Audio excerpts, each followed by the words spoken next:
And it looks like we are live. Good evening, everybody. Give me just a second here. I got to grab our wonderful Facebook groups in to have our awesome Mile High Huddle community all together here on a wonderful Friday evening for the Dove Valley Deep Divers podcast. And we're good to go. Mile High, hello, everybody in Broncos country. Welcome into another episode of the aforementioned Dove Valley Deep Divers podcast. I am your host, Lance Sanderson, and joining me as not per usual. Wait, DVA, what the hell are you doing on my show, man? No, I'm just kidding. It's Dylan Von Arx, our good friend and colleague over here at Mile High Huddle. DVA, dude, what's up, man? How are you? I'm doing great, man. You know, this is the second out of three podcasts I'll be doing this week. So you guys are going to probably get a little bit annoyed of hearing my voice, but, that's too bad. And it's always too bad. You know what? We love you here. We love you here on Dove Valley Deep Divers for sure. But no, it's actually been kind of funny, between me going in and filling in with Ron and then you filling in for me last week with Eric and now you filling in for Eric. Like we've got this circular rotation of just everybody subbing in for everybody on other shows. And I'm here for this life. Like quite honestly, I say this every time I get somebody else or get to go on somebody else's show. Just have a collaborative media environment. Like that's why I try to do as many different shows as humanly possible, whether it's I do another show out in New York for a little while, like every now and again I'll get on there for about an hour and a half or so. I go on the Mainly Broncos with Cameron Parker and Brandon Miller, all those guys over there with the predominantly orange. Every now and again get on KOA just to get those extra perspectives, to get some outside voices, to really kind of change the narrative, change the topic, change the conversation. It's always fun. So I'm glad you're here to join me, man. We got a great show scheduled for you guys this evening.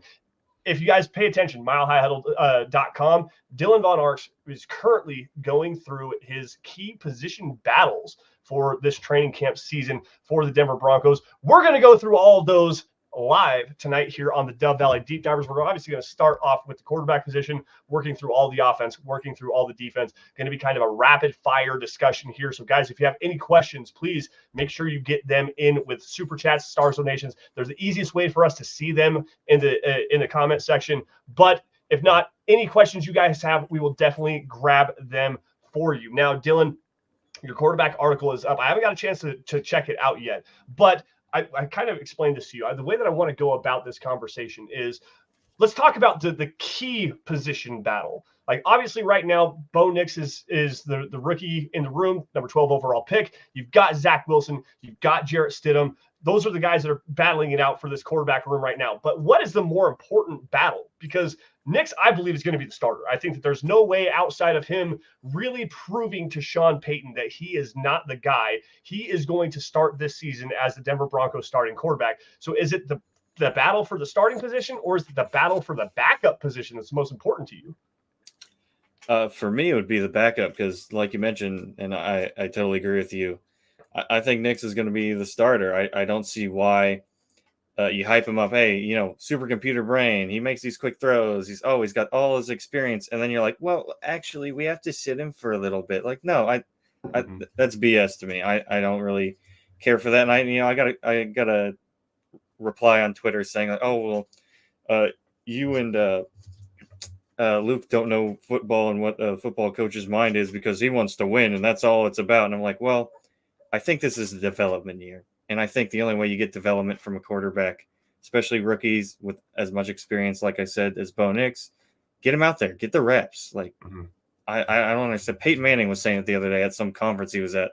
Go get the experience. That's how you're going to learn the game. So I think that's what's going to happen. Bo is going to be QB1.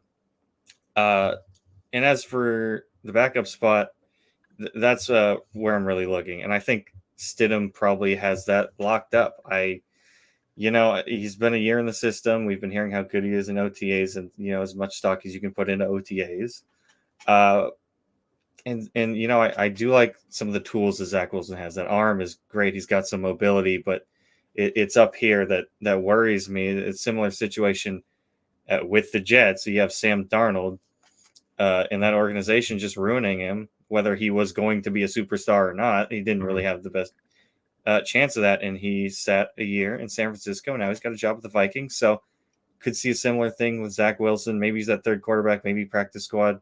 Take a year off, rest and reset, and then go get a job somewhere else. Yeah, I'm right there with you. I'm going to get the response out on the other side. We got Papa Bear David McElrath jumping in here with a $5 super chat saying, "Good evening, Broncos country. Lance, Dylan, and Deacon Scott. No Scott tonight, but as Papa Bears always want to do, hashtag 12 and 5, hashtag MHH for life, hashtag Buckham 3 times with a B.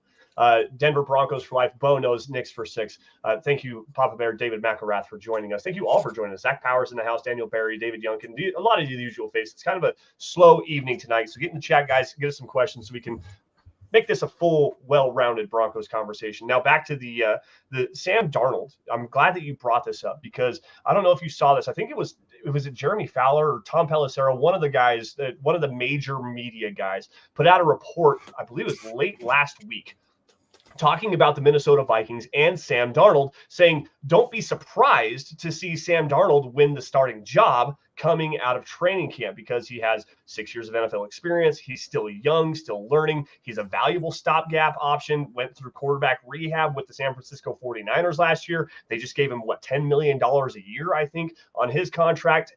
There's a possibility he could become the starter. Now, Dylan, I want to throw this right back at you in terms of the Broncos here because you were just talking about Zach Wilson, and he's the most experienced quarterback in this room by far. Obviously, 33 starts. It's never really looked good.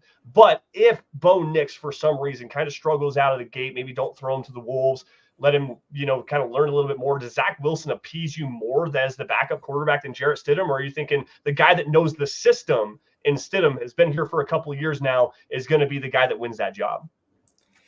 I think I'd still have to go with Stidham. I think Sean Payton wants his system run the way that he couldn't with Russell Wilson, and obviously only 2 games last year.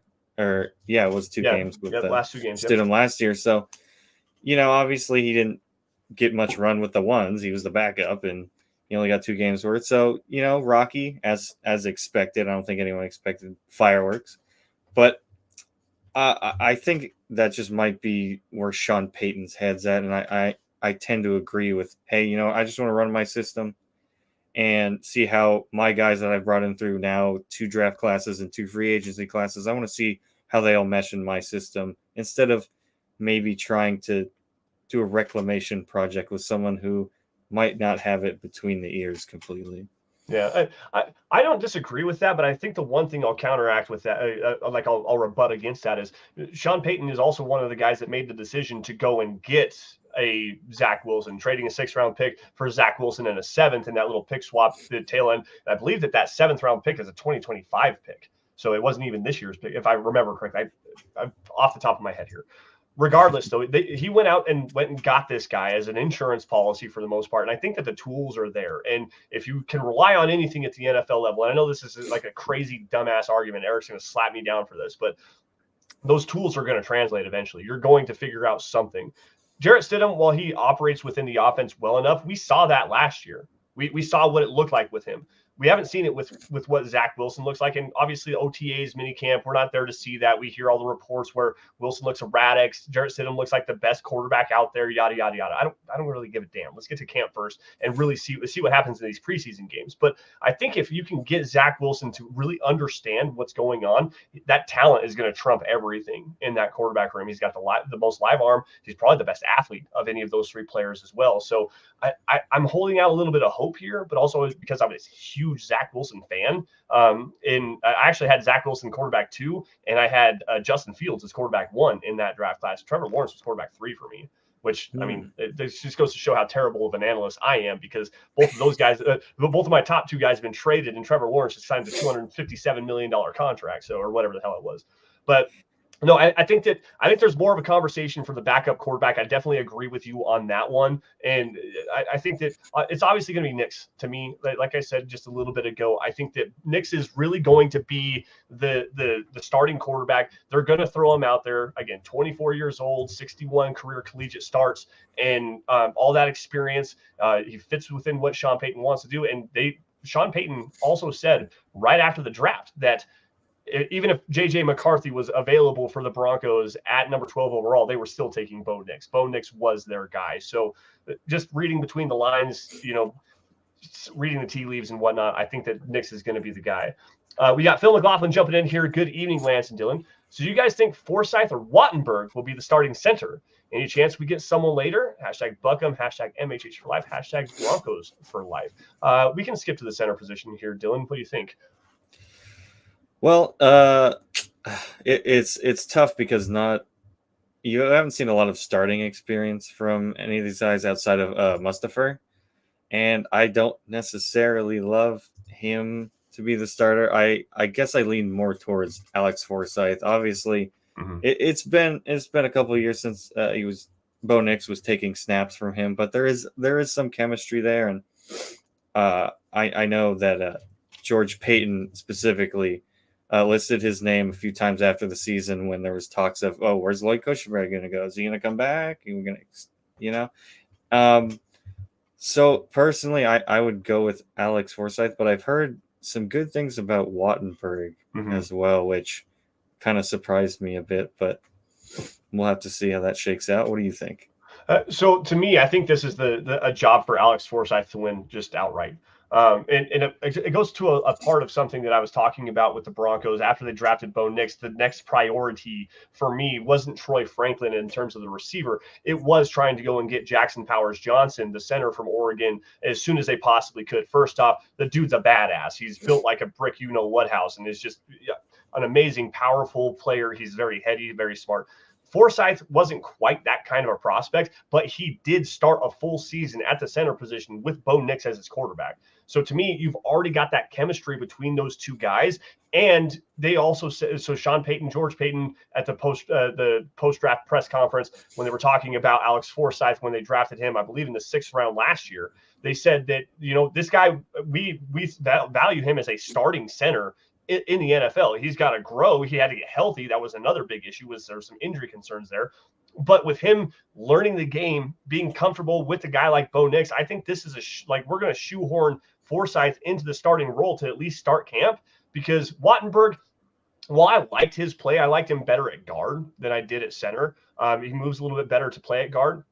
And with Sam Mustipher, he started a lot for the Chicago Bears. There's your veteran backup insurance type of a player here, but he was not good. He struggles in pass protection. He can't get off the spot in the running game.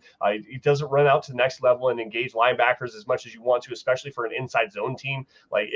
There's so many issues with Sam Mustipher that I do think that Forsyth will be the starter coming out of camp, man.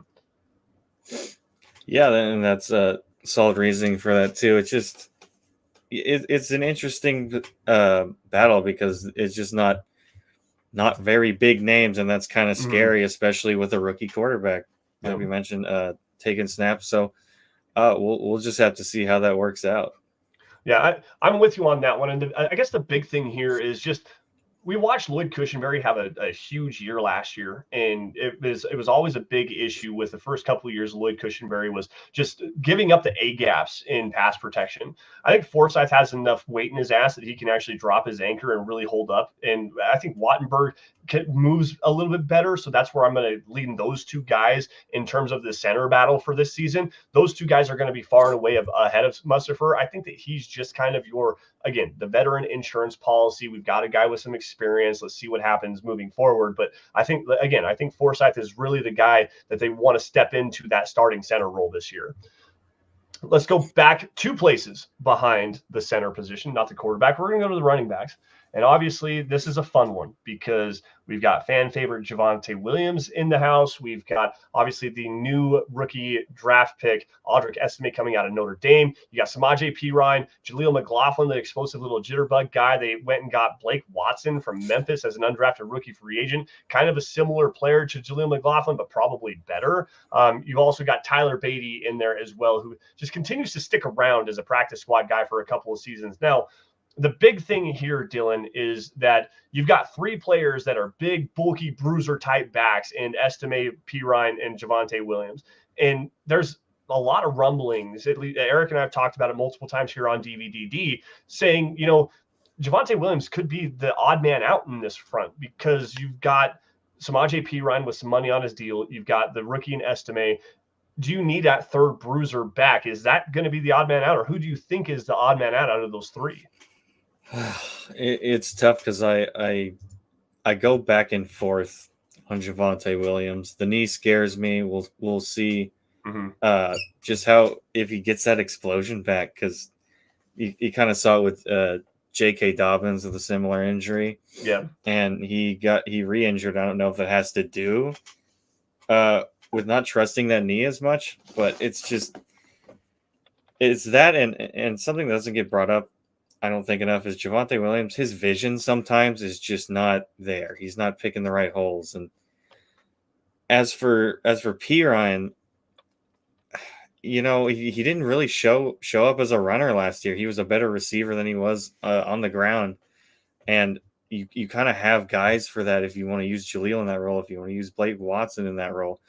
That might nix P. Ryan. So I kind of go back and forth. It's tough for me, but I don't know. I think I lean maybe towards P. Ryan getting traded for a late round pick swap or something, but I could honestly see it go either way. I think the big thing here, and Dan Wilkett just jumped in here on Facebook. First things first, welcome in, Dan. It's the first time I've seen your name. He says, I just do not trust Jaleel McLaughlin as a pass protector. And that's absolutely a fair point here. And Blake Watson, like I said, they're smaller, jittery bug kind of running backs, really good receivers out of the backfield, explosive playmaking types of players here.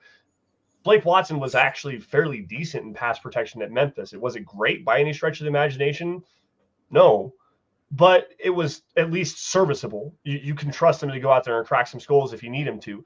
McLaughlin, he just doesn't have that kind of mentality as a pass protector. He wants the football in his hands.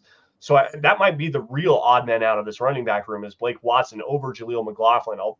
I'll stick with the experience here. But back to Samaje Perine, you're talking the best third down back on this team right now because he is capable as a pass protector and he's very capable with the football in his hands as a receiver, which we saw a lot late down the stretch last season, held for most of the season. That was the one security blanket that Russell Wilson really trusted upon was Samaje Perine. To me, I think it's Javonte Williams.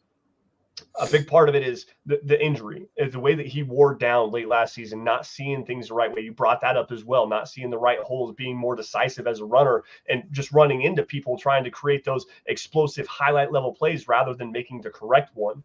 That's something that Sean Payton doesn't like, especially in his running back position, quarterback position, but especially as a running back. You need to run the play as designed. And if it's there, go and take it. Don't try to freelance and ad lib and do whatever you need to do. You need to go out there and make the right play. Samaje Perine showed that he was capable of doing that. And I think Javonte Williams might be on his way out this year. It could be. And, Estime mirrors him pretty well, except he has better vision and he can be a little reliable in the pass game as well, whether it's great pass protection. Pass protection or even catching the ball. And he's got fresh knees. That's the big thing for me. And I see a comment at I'm surprised Williams is not getting the credit he earned simply because he's coming back from injury.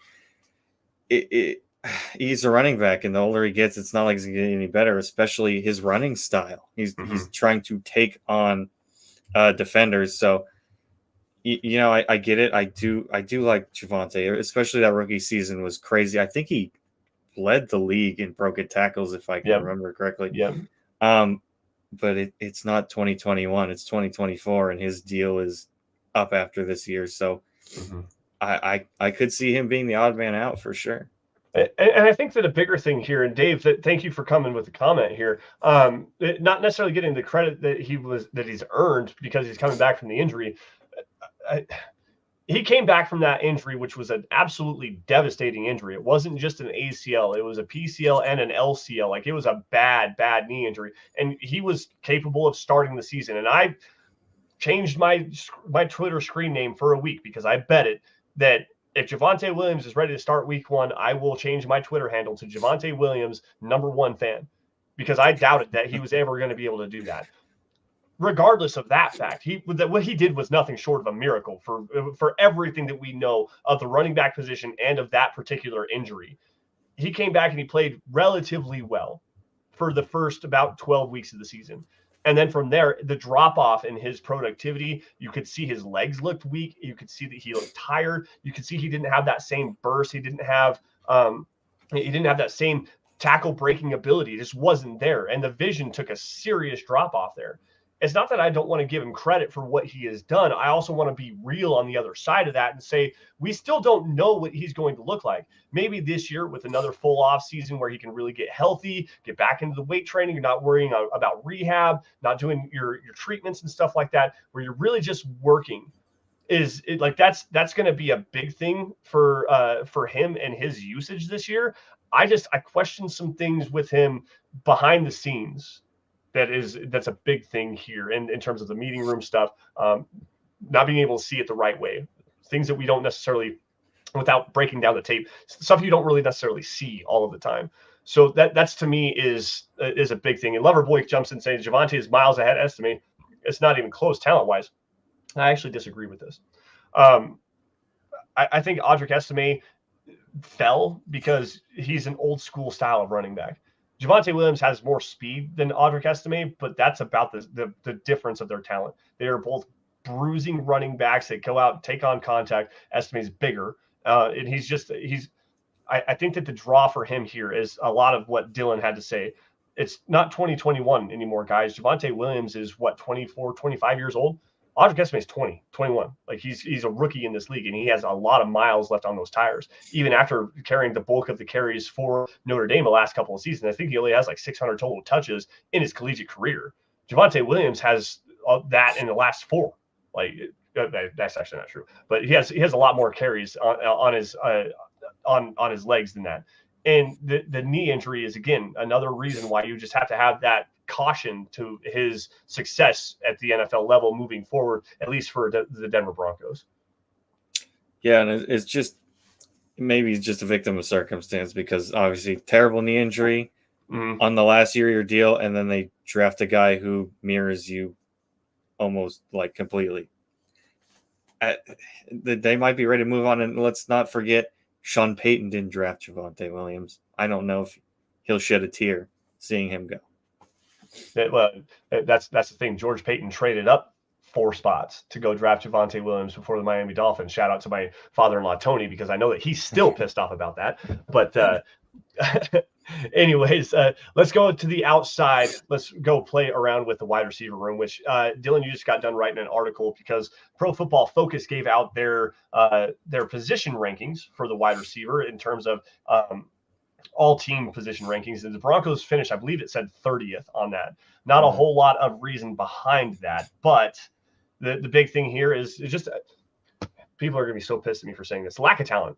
Like, quite honestly, it's a massive lack of talent at the wide receiver position. You've got Cortland Sutton, obviously. Tim Patrick coming back off of a double major lower leg injuries, the torn ACL, torn Achilles. Josh Reynolds comes in as a free agent. Devon Vele, late round rookie pick. You got Marvin Mims Jr. from last year. A couple of high upside guys in Brandon Johnson and Jalen Virgil. Troy Franklin, obviously another wide receiver that rookie draft pick that worked with Bo Nix at Oregon. Lil Jordan Humphrey, who's a fan favorite of or not a fan favorite, a coach favorite of Sean Payton. Like they've got some guys that are quality players. Name me the elite one. I'll wait. Yeah, you can't. And like we were talking a little bit before we started the show, you know, I was discussing the article because PFF didn't really give a reason. They were just like, oh, it's Sutton's got the reins. He's the number one. And it basically was like, oh, here's the depth chart. They didn't really give much. And the glowing thing that they had to say was about the running backs. So that should tell you what you need to know about your wide receiver room. Now, does that mean I think Marvin Mims is going to be bad? No. Does it mean Troy Franklin can't break out and have a good season? No. But we're basing these things off of potential. And I don't care about potential. That's all well and good. Show me it on the field. Now we have to wait for that, obviously. So I'm totally fine with the ranking. Like, they had the Chargers just behind it, and I like their wide receiver room, but again, a lot of potential and not substance. And that's what I need to see is substance. Yeah, that's a big problem right now. And this was the one name that I knew was going to come up, and I knew that it was going to be hard to talk about because he's a fan favorite. He's a leader in the locker room, but you've got Cortland Sutton. We've got a couple of things I want to get to here in a second. Phil jumped in with a great question. We're going to grab that here in just a second. But Cortland Sutton averages like 70 catches and like 900 yards a season over his career. Yeah, he's got the touchdown catches, the immaculate receptions that he does, the brilliant one-handed, high-flying, tremendous one-on-one catches. When do you see him break out and really take over a football game? And I understand there's some quarterback issues to go into that as well. Sure, that's all fine and groovy. Elite receivers figure out a way to be productive no matter what. They will always, no matter what, be open, find a way to get themselves open, force the ball into their own hands. And yes, quarterbacks have to be able to find them, whatever. We can argue that and split hairs all we want to. Cortland Sutton hasn't had a 1,000-yard receiving season since 2018. Plain and simple. In 2019, he tore his ACL, and he has not been the same receiver since. He's never really been the true reliable number one. He's a solid number two on any team. Don't get me wrong. He's not a true number one wide receiver, a guy that you can depend on and go out there and go make those plays for you. Neither, as of right now, is Tim Patrick. Obviously, the injury concerns are huge with him. Marvin Mims, that's not your guy. Like, he's a slot gadget receiver as of right now. He's got to be a better route runner, more consistent, and get opportunities on the field. Let's be honest here. Troy Franklin, like your deep threat, whatever that may be. Philip Dorsett, probably not going to make this roster. Then you got Lil Jordan Humphrey, Brandon Johnson, Jalen Virgil. This wide receiver room is going to be a gigantic mess from 4, 5, 6, and 7. Like, to figure that out is going to be impossible. But those top 3 guys are really receivers 2, 3, and 4, and maybe even 3, 4, and 5 on most other NFL teams. It's not a great room. Yeah, and I'm a big Cortland Sutton fan. You know, Me too. I've argued for him, you know, to get his money. You take him away from last year, you take away 10 scores, and obviously the yards weren't there, and that sucks. There's some inconsistencies with quarterback, but also he's not a guy that gets great separation or anything. You know, that was more Jerry Jeudy's game, but we don't care about him. He's in Cleveland. As for the rest of the roster, yeah, like. You see the Devon Vales, which he'll have something to show. You know, he's a rookie. I'm not too worried about him. Jalen Virgil, though, Brandon Johnson, Tim Patrick, is he going to look good coming back? I know in OTAs again. You know, he's making sharp cuts. He's looking good here and there. I don't care. Please show me. I'm going to be gritting my teeth at that first week of training camp. Yep. Because that seems to be the bane of his existence. Yep. But I need some of these other guys to show me something. But I know you and Eric brought up a point a couple weeks ago that maybe you carry, whether it's 5 or 6 wide receivers, and say you do go with 5, you're just kind of have the other guys on the practice squad and you bring them up for certain matchups. Like, hey, this week we're playing so-and-so. We need more speed. Let's bring Virgil in or whatever. But it's just, I think you need to step away from your fandom a little bit, because obviously I like a lot of these guys, but we need to be a little more realistic. Yeah, and that's the big thing. And I've said this multiple times over the last about year or so. This wide receiver room has been vastly overrated by Broncos fans for the last couple of seasons. Now, that may sound a little bit harsh because of Cortland Sutton and Tim Patrick, but Tim Patrick's injuries really hurt that. But what have they proven to us? What exactly have they proven to us to say we are a top 5 wide receiver room in the NFL right now? It doesn't exist. They don't have that clout right now. And being 30th, yeah, probably a little harsh, but I also understand it. So it hard debate, really difficult conversation, but a fun one nonetheless. And I hope they prove me wrong. I really do hope that Marvin Mims goes off this year. I think that I had a bold prediction for him a couple of weeks ago with Carl. I had Carl on. Eric was gone on vacation again. And Carl and I talked about Marvin Mims, and I said that he's going to score 10 touchdowns this season, 10 combined touchdowns. Give him 5 or 6 at wide receiver, 2 or 3 in the return game, and then maybe another one as a gadget reverse or like a sweep play, something like that. I think that Mims has a lot of potential, but again, like you said, potential is a dirty word, and it gets coaches fired at the NFL level multiple different times. Let's go to this question from Phil. We might not get to the defensive side of the football today because we're about half an hour right now. We haven't even got to the offensive line, but this is a fun question here. Phil McLaughlin jumps in, throwing some stars around as he is wont to do typically every single night, which is awesome. Thank you, Phil. Guys, summer is slow, so let me ask you a question that was discussed last night. who will be the possible dogs this year, and who's your favorite dog in Bronco history? Oh, okay, dogs this year. And when you were talking about Jackson Powers Johnson earlier, I forgot to mention. I wanted to bring it up. That's kind of what you need. He's a dog. Like, that's a guy you want on your offensive line. And yeah, it's something that I know Garrett Bowles was kind of that for a little bit. I'm not sure that's the case necessarily anymore, but we're not seeing as many penalties from him, so that's nice at least. Can we get Quinn Miners chat? Can we get some Quinn Miners love in this chat right now? That'd be all right. I'm here for that one. That dude is a freaking dog, man. Like, pushing over, it was a cute little video, but he's out there running around pushing over trees and lifting up propane tanks during COVID and having fun training and whatnot. But put him out on the football field and he'll prove it to you. I mean, he's a badass. The guy's awesome. Yeah, man, bully with a belly for sure. Yes, sir. And as for defense, I mean, that's kind of tough for me too. I mean, I guess you could say Alex Singleton, because makes a lot of tackles. I mean, he misses a lot of tackles as well, but you see the aggro he had against the Texans when he shoved CJ Stroud. I mean, there's a time and place, I guess. But if we're talking also former Broncos or Broncos from the past, Aqib Talib for me.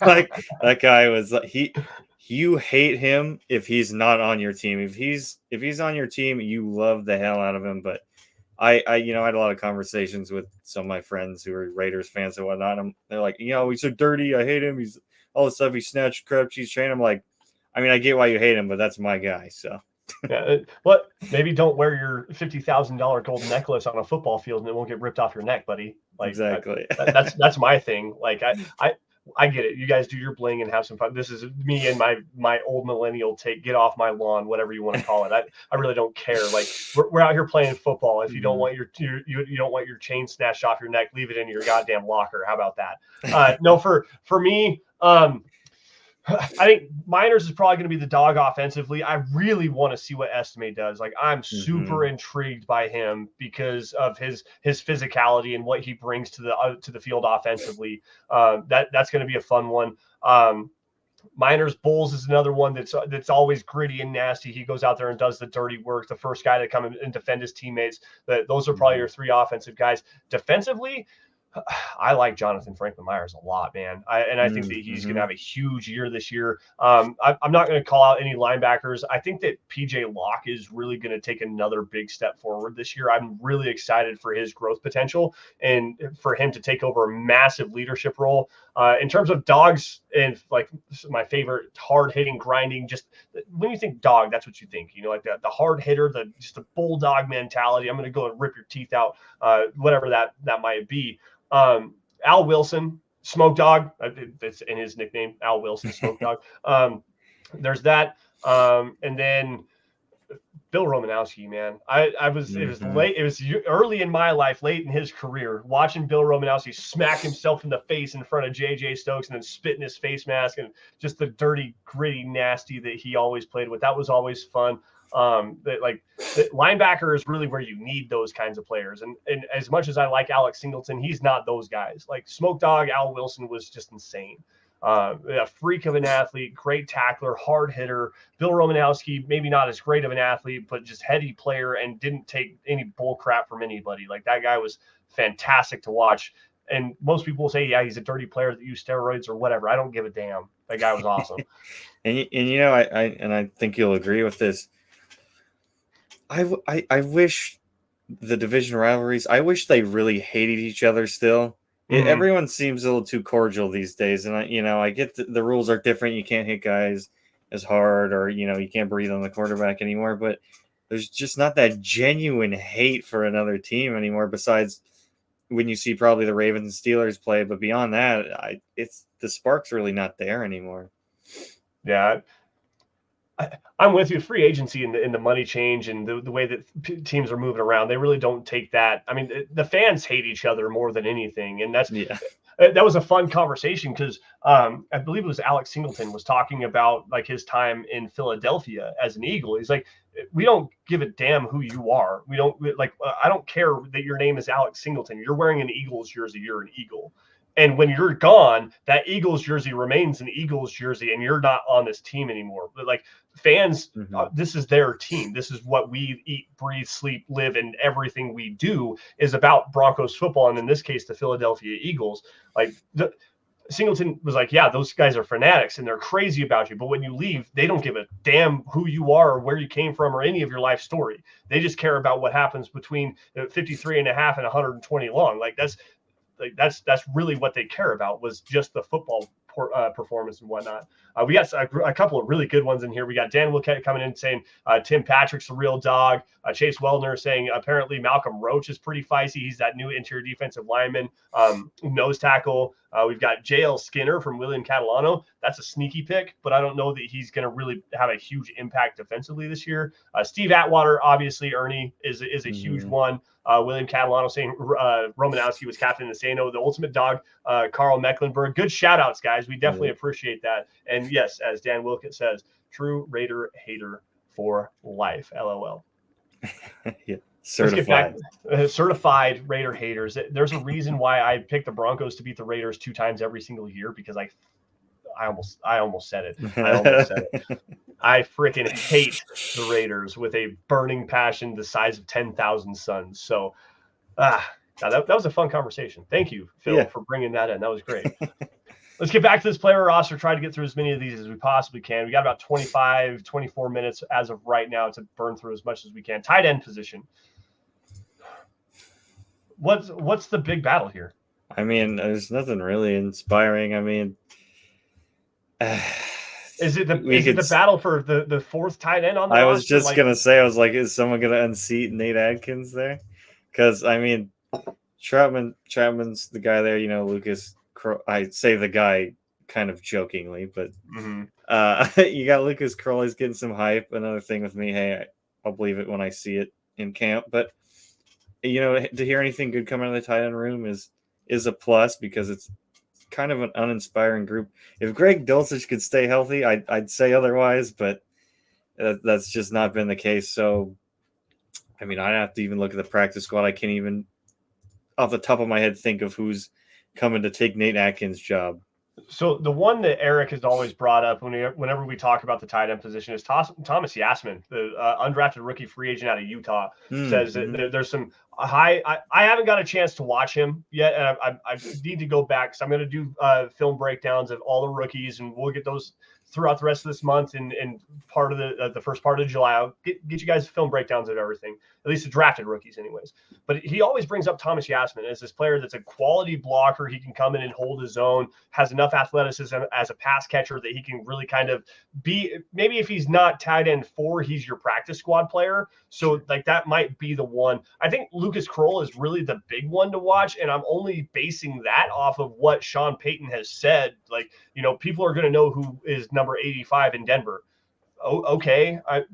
Let me see it. He got some opportunities late last year. The Houston game is the big one where obviously Russell Wilson threw up a Hail Mary essentially at the end of the game to Lucas Kroll, and wasn't able to come down with it. He had that touchdown catch against the New England Patriots late last year as well. So they're trying to work him in.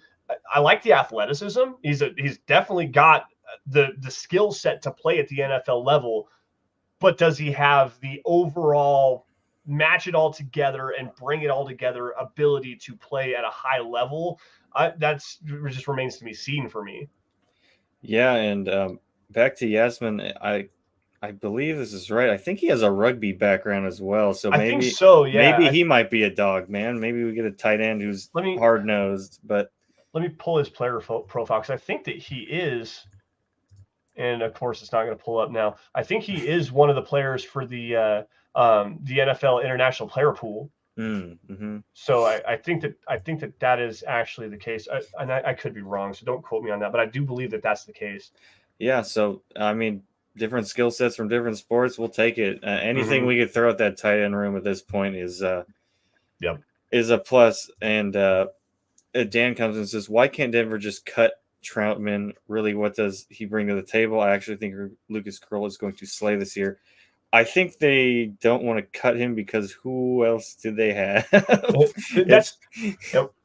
That's the big thing is like, you know, as you said, you know, if Greg Dulcich could stay healthy, he would be the obvious tight end number one, but is he the guy that's going to line up attached to the line of scrimmage right now? The answer to that question is just a flat out right no, plain and simple. And he's not good enough as a blocker right now. And I'm a big Adam Troutman. No, I'm a Greg Dulcich fan. Wrote up his film breakdown when he was drafted, and I was a big fan of his blocking just because he showed the tenacity, the ability to go out there and at least try. The effort's there. You just got to work on the technique, get him a little bit stronger, and maybe he could turn into something. This is not a one-for-one comparison here, but go back to like Travis Kelce when he was coming out of Cincinnati here, okay? Athletic, move tight end, caught the ball really well, former quarterback. Troutman or Dulcich is a former wide receiver, but like they have a similar skill set. Neither one of them were great coming out of college as a blocker. Kelce, even now, is not the best blocker at the tight end position in the NFL. In fact, he's probably bottom half, quite honestly. But he has that receiving skill set. You can put him out there in line, get him lined up in some different unique matchup combinations, and utilize that athleticism and his pass catching skill set where it could actually work. The problem is Dulcich doesn't even have that right now. He's not healthy enough. He's not strong enough. You got to have a guy that you can attach to the line of scrimmage and at least have something out there to manipulate the defense in terms of running the football and maybe creating some matchup dictations from that tight end position on the attached part of the conversation. Kroll has that as well. It's just not refined enough yet. Yeah, and it's a shame with Dulcich too, because you saw the flashes early on. Oh, yeah. That long touchdown from Russell Wilson against the Chargers, like, okay, I think we might have something here. Whether blocking be damned, you could at least use him pretty well in the passing game. But I don't know. I might need to donate my hamstring. Right.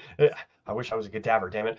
No, like so you bring up the one against the Chargers a handful of years ago. How about the game that he had in London against the Jaguars, where he had a huge game? That he had a big long touchdown and another long reception. And I actually did a film breakdown on that. It was really interesting to see how this might be one of the best dial-ups that Nathaniel Hackett had, was utilizing Greg Dulcich split out wide, and then KJ Hamler lined up in the slot. And they'd run switch release verticals with those two guys, which, I mean, you've got Speed and Hamler, Speed and Dulcich. Let those guys try to go manipulate coverage and then just let one of them break out. I think they ran it was a switch release, and then they ran it was a post corner combination on the one, and they hit Dulcich for a long touchdown on that. And then they hit him again on another switch release vertical up the seam for like 55 yards or something like that. It was a well-designed offense. But then he blows his hammy again, and we just don't see him for the next year and a half. Like, that's the frustrating part, because you can see the way that he could really change the dynamic of this offense and make it more explosive. You just can't stay on the field. Yeah, that's kind of just been our trend with drafting tight ends. So you got Jake Butt always comes to mind, right? Was he right before, right after Kittle? Like that one's gonna hurt forever. But I believe it was 2 picks before Kittle, because let's see, I got to remember this right. Was it Fred Warner, the linebacker from San Francisco, was the guy that they wanted, and the 49ers went and took him, and then they drafted Jake Butt, and the next pick was George Kittle. Yeah, that sounds right. I think that's right. Yeah. What a class that was for them. And talk about another just high profile playmaker at the position. Jake Butt, if he could have stayed healthy and didn't have those weird knees, man, he would have been a really good football player. He was tied in 1 in that class if he didn't blow his knee up. Absolutely. There's no question about it. He was probably a first round pick, actually. Yeah, I got to meet his mom actually when I went down for a game before I was ever doing all this stuff. It was pretty funny. I think her jersey said Mama Butt on it. That's awesome. Yeah. God, I wish I'd have got a picture with that. Like, that'd have been freaking amazing. But all right, let's get to the offensive line. Try to break this down just a little bit. Offensive tackle, pretty well straightforward. You've got Garrett Bowles, Mike McGlinchey, your obvious starters. The big question here is going to be who is going to be the 3rd and 4th offensive tackle. Obviously, last year's darling of training camp was Alex Palczewski. Then he had that hand injury. It was really kind of a weird deal. The Broncos went out, made a priority free agent signing on Matt Pert, formerly with the New York Giants out of UConn. Quality player, swing tackle kind of a guy. Anybody else really to get here? Is it really just Palczewski and Matt Pert? Pretty much, like that, pretty straightforward. who else is it? Frank Crum, he's in there, but Yeah, you know, practice squad for me on him, and I'm a Frank Crum fan as a Wyoming guy, but mhm. like the tools are there for sure. I think that he might be able to uh, maybe crack the roster if they want to keep 4 guys pushing Palczewski out, Mhm. maybe. But I mean, it's hard on that one. It's interesting conversation, but I think really kind of a moot point at this point. Yeah, and I think looking at what the back, obviously you have your starters, however you feel about them, but with looking at the backups, I'm just thinking, man, I wish we would draft a freaking tackle at some point, man. 2017. I mean, I know we got Reisner, but he was always going to be a guard. That was Yep. never, Mm-hmm. So hopefully, hey, maybe next year, because we're looking at next year probably what, edge, tackle, and wide receiver. But more than likely, I'd probably throw cornerback in there, depending on what it looks Or, like with Pat Surtain. But yeah, that's as of right now, tackle, edge, wide receiver, probably in that order, in the bigger priority of things, because you've got Garrett Bowles is a free agent after this year. McGlinchey, you could probably move on from him if you wanted to get crazy with some dead cap money. Then edge, obviously, you've got Baron Browning, Jonathan Cooper, you've got Ronnie Perkins, who's a free agent after this year. Nick Benito is probably going to need a new deal. They can move on from him if they wanted to. Like, edge is a huge need for this team. It wasn't a huge need for this year as well. And then obviously the receiver, you just adding explosive playmakers is a huge thing. And speaking of explosive playmakers, Phil McLaughlin jumps in here with some stars over on Facebook saying, I'm hoping that with a quick release quarterback in Bo Nix, opening up that threat may help Sutton. Actually, making teams respect the short game can really open up the deep game with Sutton and Patrick. And this is a good point. And I think it goes also back to the tackle conversation here as well, because when you look at what happened last season, and this was something that Sean Payton talked about a couple of different times, how we took too many sacks last year. What was your guys' issues in scoring points? Well, we took too many sacks last year. Does that sound like a raving indictment on Russell Wilson? Yes, absolutely. But there's more than just stop holding on to the damn football, or our offensive line sucks and we're getting too many sacks. It's an all-encompassing conversation here. Getting the ball out of your hands quickly opens up opportunities for your playmakers to go and make these plays. And whether it's Sutton, whether it's Patrick, whether it's Marvin Mims, Troy Frank, whoever the hell it may be, getting the ball out of your hands also protects your offensive line. Because Mike McGlinchey, while he may not be the best pass protecting right tackle in the NFL, we all know the issues that he has there. There were multiple different times, and Eric actually did a really interesting deep dive breakdown on this a couple of weeks ago, talking about how, while it wasn't great for McGlinchey, it wasn't nearly as bad as it was supposed to be, because Russell Wilson's holding on to the football for so damn long and not getting the ball to his playmakers that it just puts more pressure on the guys up front. So to me, Phil brings up a very salient point here. Dylan, what do you think of this? And can you expand on that a little bit? Yeah, and Broncos country knows how frustrating this is. Facing Tom Brady all those times, how quick he got that ball out. Mm-hmm. You neutralize the pass rush for the most part, and you take so much stress off your offensive line, and that's big. They're going to want to block for you a little harder when you're not letting them get beat up so much, and that's, you saw frustration with Russell Wilson the past couple of years in the offensive line. Yeah, I think this could definitely open up things for Sutton, especially if, doing some quick hitters here and there, whether it's to Mims or a running back, wherever you're dumping it off to, and then hit Sutton once things get opened up some more. And, Nick's obviously the velocity, there's some questions there, but he can get the ball deep. It'll just be a timing sort of thing. But yeah, I definitely think Sutton could be, I wouldn't say he's like the perfect wide receiver for Knicks, because I think he probably wants someone more timing and gets a little more separation than Sutton does, but he could definitely make it work. I mean, Sutton, while we mentioned earlier, not elite, but he's very good. I like Sutton a lot, and I think he can elevate the play of Bo Nix for sure. Yeah, I think the big thing here is what I really want to see is the middle of the field exploited, and with a quick passing game, the slants, crossing routes, drag routes, stuff like that, basics on the outside. If you're going to throw digs, let's do that. Getting the ball out quickly and on time where it's supposed to be is going to be a huge boon for this offense, because that's what this offense is predicated on, is accuracy, timing, getting the ball out in rhythm, and playing within the structure of the offense. Where things broke down last year with Russell Wilson dancing behind the line of scrimmage just put so much strain on everybody else. And they didn't have any true separate. Like Jerry Jeudy was the one true separator that could find himself a way to get open if the play got extended. Everybody else was like, okay, well, let's run scramble drill rather than like, I'm deep, come short, I'm short, go deep. Like, we got a guy that can actually separate over the middle of the field. And this year, I think that's Marvin Mims. I do think that straight line speed, Troy Franklin as well, that straight line speed where you can utilize the middle of the field in terms of bring a guy in motion, run a drag route, hit him over the middle, and just get the ball out and go, get him out into open space and let him turn and run the football. You've got two guys with elite speed that are great with the ball in their hands. They find open space. They exploit it really, really well. That's going to be a big thing. And then, like you said, open up those deep shots. It may not be the prettiest thing. Yeah, Bo Nix can get the ball deep down the field.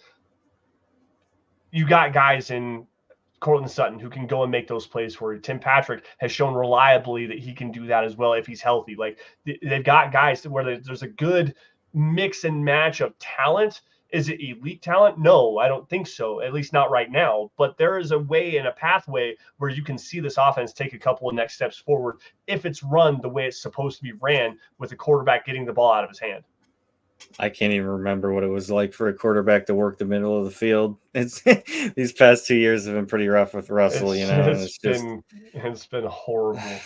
Hopefully that changes here with Nix. I'm sure it will. So yeah, absolutely. We'll just have to see on that. All right, let's go to guards really fast. We've got about 10 minutes, so we're probably not going to get through the entire defensive side of the football. Actually, you know what? Never mind. Guards is easy. Center, we already kind of talked about. Let's go to the defensive side of the football here. Sure. Hammer out just a couple of quick ones. Obviously, cornerback is going to be a huge one. I'm more curious to your thoughts on the interior defensive line, though, because this rotation is going to be fun. Obviously, you got Jonathan Franklin Myers. You got Malcolm Roach, who's going to take those nose tackle reps this year. You've got Zach Allen playing that 5 technique like he always has wanted to do. They've got, damn it, what's his name? Matt Henningsen. You've got Jordan Jackson, the kid out of Air Force. You've got Elijah Garcia. Those are the kind of the tail end 3 rotational guys. How do you think this group's going to shape out, man? It's hard to say. Some of these guys need to step up. Matt Henningsen, I was hoping, obviously, with more playing time since Ioma, suspended, and some other guys underperforming. I was hoping he'd step up. I didn't expect this great leap, but to show me something a little more, and didn't really get there, obviously. But the top 4 guys, I'm pretty excited about. I need to look a little more into the back end guys, but I was a big fan of Wazirike coming out, and it's just a shame the situation he's in right now. Hopefully, we'll see if that gets resolved. Not entirely sure. So Eric and I have been talking about that. It's one of the. I don't know if you remember this. So when we first found out that Ioma Wazirike was going to be suspended for those gambling issues, I'm like, this could be the death knell in his like the final nail in his coffin, the death toll on his career, because who knows if he's gambling on Broncos games, whatever. Eric went after me, and he was like, dude, you don't know. Like, let's see what happens. Let the suspension plays out. Then come to find out, yes, he was suspended because he was betting on Broncos games, including betting on his own statistics. So like there was major issues there. I kind of had a change of heart in this whole thing. Like, I want to see what happens here. I'm very curious to see if he can come back, because the talent is undeniable. And before they got Jonathan Franklin Myers, I'm like, you know what? This is a guy where if he can come back, if he can show the growth that he had over the last half of the season a couple of years ago, he can actually be a high-quality rotational defensive pass rusher for you. And now here we are. He can be reinstated. I think July 26th is when he was suspended, on the doorstep of camp. Like, he was literally right on the doorstep of camp. And if he can come back and show that the tools are there, he's got great burst, great length, he uses it well. If it's all there still, he could be a sneaky good player for this Broncos defense, especially in the rotation on third down. And it makes it very difficult for a guy like who I liked a lot last year. He had a couple of huge games towards the tail end of preseason last year. Elijah Garcia. Like, he showed that ability, the tenacity. He got some cleanup sacks, but the dude was fun to watch there for a little while, man. Yeah, that's what we need, some high motor guys on this defensive line, especially the past couple of years, just getting bulldozed in the run game. It's so rough to watch. Yeah. No, you're right on that.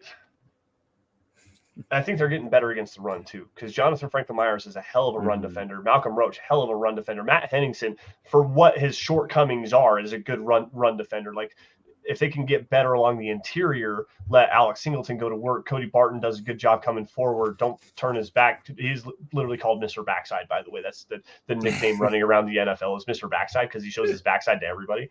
But no, like getting better up front in the run really starts with your defensive line, clogging those holes up front. Vance Joseph has always done a really good job of scheming up run stopping plays and blitzes. So I'm hoping that we get back to that in this coming season. So yeah, let's go with KB82. This is Kenny Booker jumping in saying, "What's up, fellas? What rookie in this class has the best chance of being on the team in 5 years, not named Bo Nix?" You know, that's kind of tough. I know. I think I might go with Troy Franklin. I think that they need that speed in this offense, and hopefully his connection with Bo Nix, maybe that does lead to something, and maybe he does grow into a bigger role as a receiver in those few years. But yeah, since we're short on time, I think I'll keep it short there. So Troy Franklin's a good one. I'm not going to go with Audric Estime as William Catalano does. I'm going Chris Abrams-Drain. This is a guy I was a huge fan of. Huge fan of. Can play inside, outside, zone versatile, man coverage versatile, great tackler. I think you found your cornerback too. It may not be like elite level play right out of the gate as he needs to add some mass to his frame, but the technical ability, the coverage skills, the football playmaking abilities, ball skills are good too. Chris Abrams-Drain is a sneaky pick here to be the Broncos' number 2 cornerback alongside Pat Surtain for the coming future. And in 5 years, I could see them handing him a nice extension. It's not going to say like elite level money, but a nice extension to stick around somewhere around the $15-16 million a year. And at that particular point, that's where contracts are really pushed off. That's going to be a really good market value deal for a player of Chris Abrams-Drain's caliber. So I like that pick, man. Yeah, that's a great pick, especially with trying to figure out who's going to be cornerback too, you know? Yep. Well, and that's a perfect segue for this because linebackers is pretty well cut and dry. I think the only real conversation here is Jonas Griffith versus Justin Strnad, and maybe Lavelle Bailey is another sneaky one in there. But the linebackers are pretty well cut and dry as of right now. Eric and I went round and round on it, but let's go to the cornerback too because that's the big one. You bring in Levi Wallace. Obviously, Chris Abrams-Drain is here. You've got let me get up to the cornerbacks here. So you've got Jaquan McMillan. Obviously, Damari Mathis is a real big storyline. Art Green, second-year player out of Houston. Like there's some talent in here. And then obviously the big elephant in the room is what do you do with Riley Moss? Yeah, I'd like to see him get a run at cornerback too. But if at least for this year, and maybe if you can't make that work, move him to safety next year. Then maybe especially that's another spot that needs help. But me and Eric had an interesting conversation with Damari Mathis, and maybe he can't make it as a corner on this team. And hey, maybe I move to safety and I play some special teams and I kick Delarian Turner-Yell off this roster. Yep. There's a lot of interesting things that could happen in the secondary, but yeah, I would hope that Riley Moss could, especially after trading up for him, could get some play there at the second cornerback spot. But Levi Wallace has got some ball production and whatnot, and then, like you mentioned, Chris Abrams-Drain. I think with Moss, probably, and this is going back to my 53-man roster projection. If you guys haven't heard all of that, go check them out. Eric and I did an offensive and a defensive 53-man roster projection a few weeks ago, so go check that out. But for me, I had Riley Moss as the 5th safety on this roster and still keeping 6 cornerbacks because I did have Damari Mathis make the club as well. But this really is the conversation: is who is that starting cornerback number 2? Whether it is Wallace, who has a lot of experience, like you said, ball production is there, was a really good Pittsburgh Steeler for a couple of seasons. Is he great? No. Serviceable? Yes. Better than Fabian Moreau? Absolutely. And Fabian Moreau played really well last year, and the drop-off of Damari Mathis was really disheartening for me. I was a big fan of Damari Mathis coming out of Pittsburgh. But now you've got Riley Moss with that position versatility. He can play inside. He can play outside. You can move him back to the safety position. So you've got kind of an interesting hybrid defensive back, kind of Swiss Army knife-ish a little bit. I don't want to like throw any lofty comparisons, but think of the Tyrann Mathieu. Like you can just pretty much put him in anywhere you want to.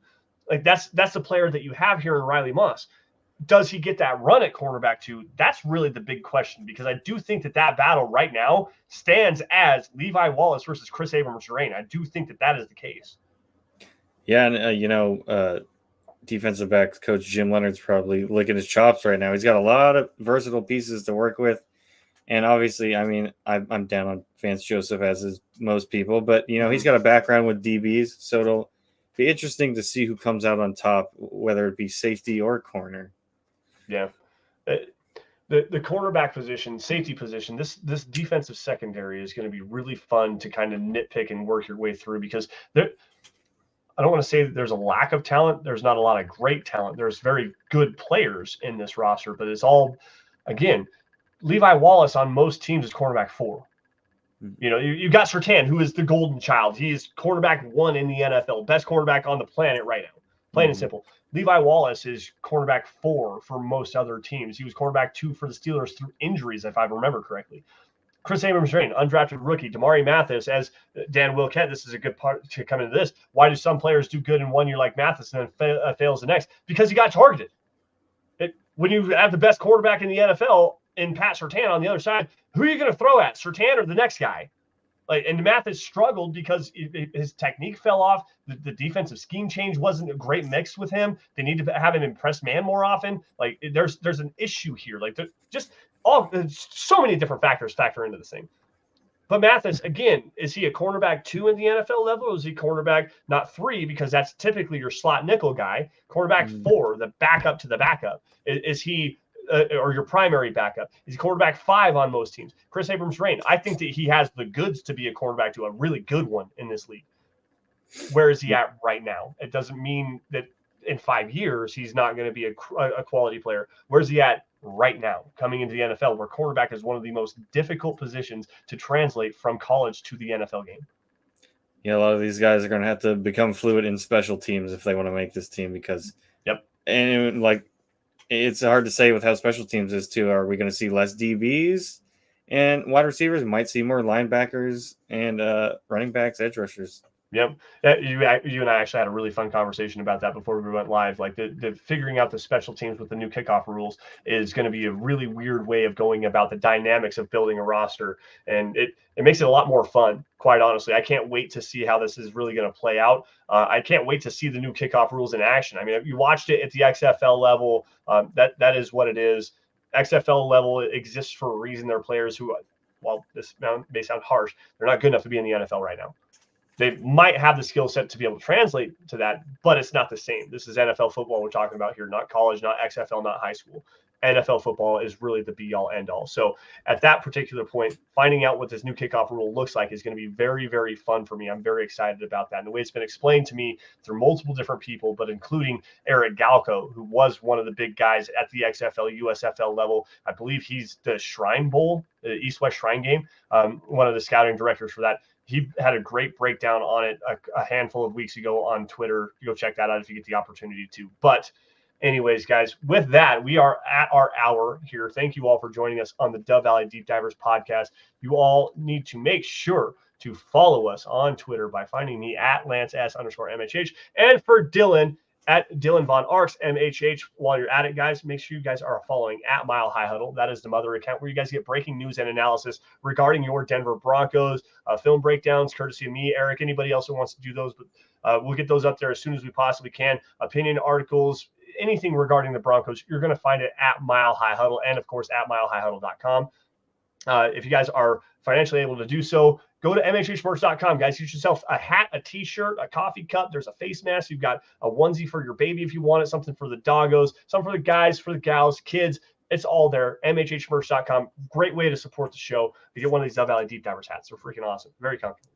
And if you guys aren't financially able to do so, whether it's super chats or the stars donations, anything like that. It doesn't really matter. We just appreciate your guys' love and support on the show. But always, guys, subscribe. YouTube, Facebook, Twitter, Twitch, Apple Podcasts, wherever it may be, wherever you get you guys social media podcast content. Subscribe to Mile High Huddle. Like every video you guys see, and if you love it, please share it, because without your guys' support, we couldn't do what we do best, which is cover your Denver Broncos. Now, with that, Dylan, anything else you want to touch on before we get out of here, dude? As I say to Eric, any last words?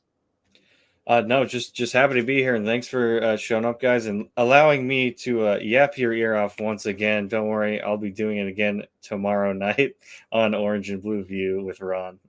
That it's always, like I said at the beginning of the show, man, it's always great to have different perspectives, open up a different conversation, and just get new ideas out there. Collaborative media environment makes not only us better as guys who cover this team, but makes our fan base a lot smarter. And we've got the best fan base, best community out there in Broncos country in terms of what we do here at Mile High Huddle with our Mile High Huddle community. So thank you all for joining us again. For Dylan Von Arx, I am Lance Sanderson. You all stay safe and take care. Have a great rest of your weekend. And as always, go Broncos.